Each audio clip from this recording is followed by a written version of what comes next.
as Democrats keep picking up momentum and seats in elections around the country, including in Donald Trump's own backyard. Joining me now is somebody that knows a little bit about that, Scott Colom. He's a Democratic Senate nominee in Mississippi. Let's start with the fact that people are like, Mississippi Senate, what y'all doing with the Mississippi? Democrats aren't winning in Mississippi. One of the places that Democrats actually flipped a seat, 2 seats actually, is in a state, or was in the Mississippi State Senate. Absolutely. Seats that were not represented by Democrats at any time in my recent lifetime, and I'm 36. So to me, that says something is happening in places across the country, and Mississippi is not excluded. What are some of the issues you are hearing about from voters, and why you think that, you know, you've got a chance? Yeah, I mean, so the first thing is Mississippi voters are feeling the pain for these bad policies coming from D.C. more than any other state. The chaos of the tariffs are hurting farmers. It's hurting small businesses. I talked to a furniture owner in Tupelo, Mississippi, that now is struggling because of these tariffs, the chaos. And then you look at the healthcare cuts. The ACA subsidies are going away. I talked to a woman in Hattiesburg that is so worried about what that's going to mean for whether she's going to be able to take care of herself. She's a kidney transplant survivor. And so the bad policies are disproportionately hurting Mississippians. And I will also say, we've been putting cracks in the glass in Mississippi that haven't been necessarily getting attention. If you look at 2018, Mike Espy got within 5 points of winning. 2019, Jim Hood got within 4 points of winning the governor's race. 2023, 3 points with Brandon Presley. Last year, as you pointed out, we broke the supermajority.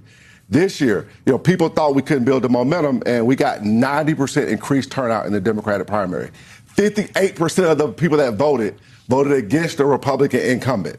That's a big problem for her, and it's because Sidney Howe-Smith has failed she's betrayed the voters of Mississippi, and we got to have a fighter for Mississippi. We got to have somebody that's going to stand up for us. You know, it's so interesting. We know a lot of Republican voters, frankly, they're not happy with the president, but we also know a lot of them probably won't consider voting for a Democrat. So how much are you prioritizing trying to get Republican votes? And I should note, you're currently a district attorney. Right. And I think that matters because Democrats have voted for you, but Republicans have voted for you, and so have independents. Right. And so how is this strategy for your Senate run different from what you're doing, what you have done to win as a district attorney? So the race in 2015, I beat a 27-year incumbent. And people did not think I could win in that district. And what I learned from that race is you have to find a message that motivates the base, but also reaches to people that don't really follow the news. I mean, Republicans that I say, like imagine somebody that changes oil for a living, right? They don't watch the news. They got 2 kids. They get kind of a feeling and vibes as to what's going on.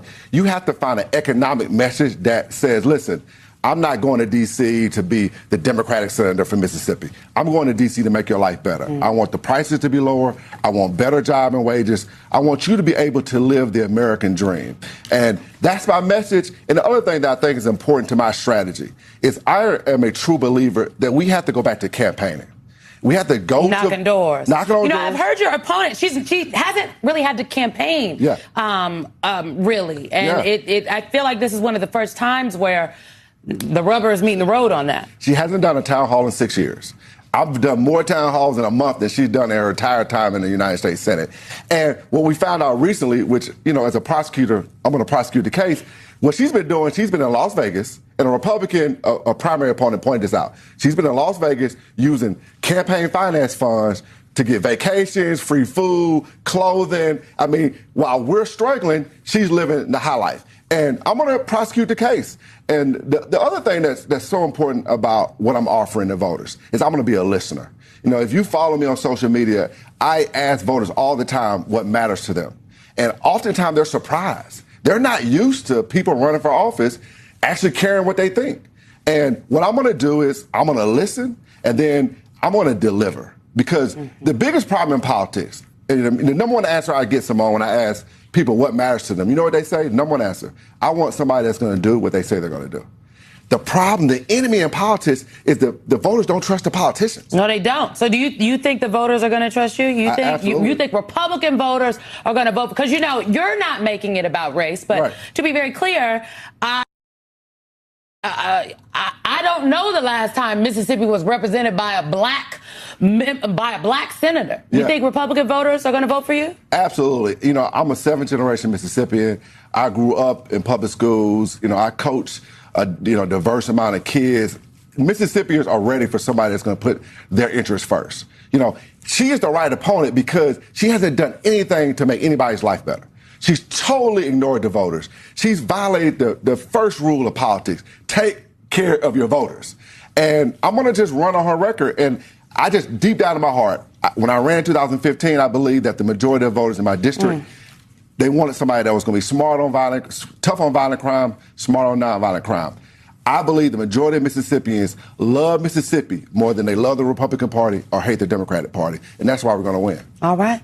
Well, you know what? Senator Cindy Hyde-Smith, you are more than welcome to come on the 11th hour or even on the weeknight and make your case. We would love to have you. Scott, thank you very much. Thank you. When we come back, folks, Trump's retribution campaign tries to revive its